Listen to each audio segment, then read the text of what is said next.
Right, my name's Graham. I was tagged to do this YouTube survey 2012 by my friend from back home, Sushi, also known as Foreign Thoughts. Check out her channel, she's very creative and does some really nice videos.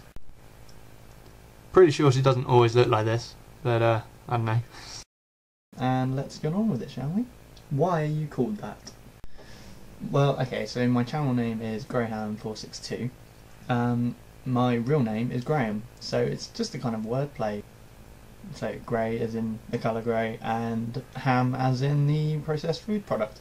So the number 462 comes from me just thinking up a random number to make sure I got a unique username on things like YouTube and whatnot. So just thought I'd check on the internet just to see if there's anything interesting about the number 462. One thing is a pronic number, which means you can take two numbers which are next to each other, multiply them together and get another number. So 462 you can get from multiplying 21 and 22 together. Also, I'm a bit of a nerd. I thought I'd have a look at what number Pokemon was number 462. Turns out it was Magnezone. I never knew that one existed, I'll be honest. Like, who says YouTube isn't educational? Who was your favourite school teacher? Right, my favourite school teacher was probably my year 3 school teacher. His name was Mr. Clark. And a couple of things that I remember about him. It was really tall. He was a giant compared to how tall I was then. I don't know how tall I was, but he was like a god to everyone. It was amazing.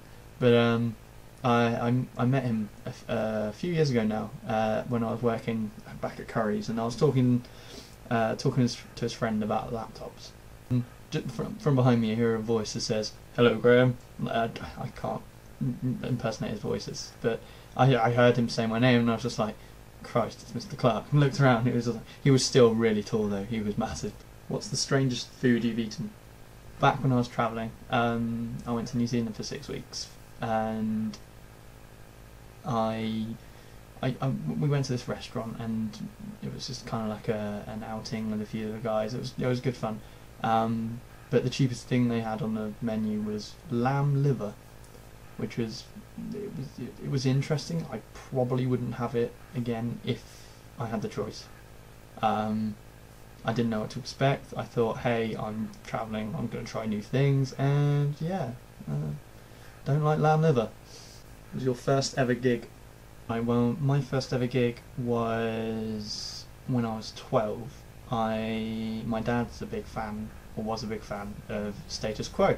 We went to see Status Quo play at Broadlands outdoor venue, which is just outside Romsey, which is near Southampton, where I'm from.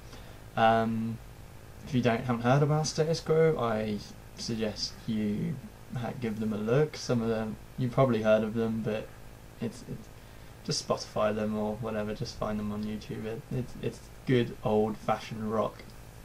What's your favourite place in the world? Well, my favourite place in the world would probably have to be when I went travelling again. I get taken the piss out of so much for saying, oh, gap year, travelling, but yeah, favourite place has to be Queenstown, which, if you've seen any other videos on my channel, I did a couple of bungee jumps there, which was really good fun. I did the Nevis, which was the highest bungee jump in New Zealand, and I think it's 3rd in the world, or one of the top 5 at least, and then also did the K Bridge. I didn't get a video of that one, but then I also did this thing called a canyon swing, which is pretty damn epic. It's basically you stand on the edge of a platform here, and the canyon just runs along there, and there's the cables attached out in by cables and kind of rigging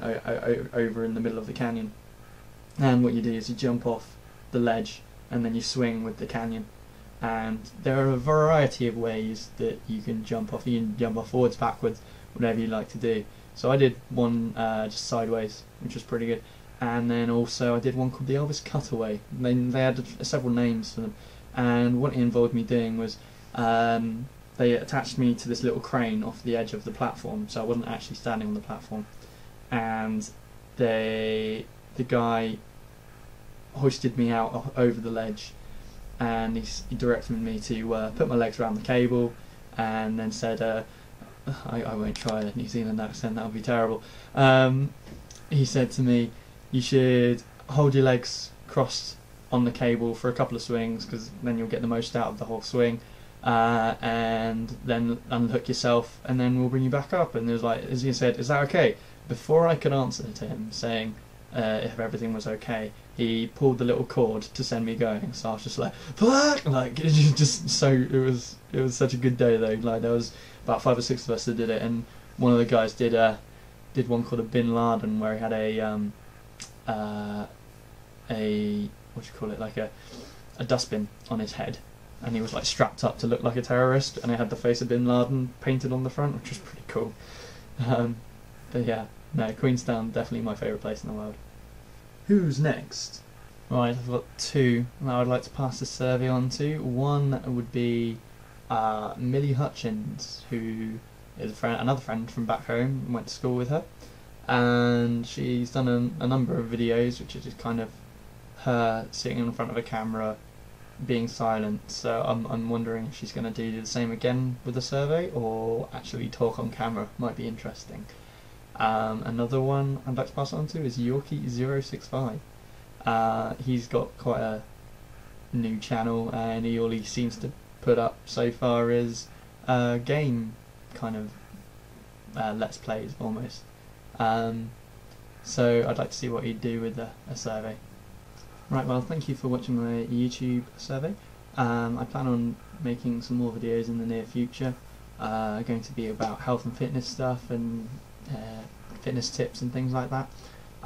So keep an eye out for them, and yeah, thank you very much.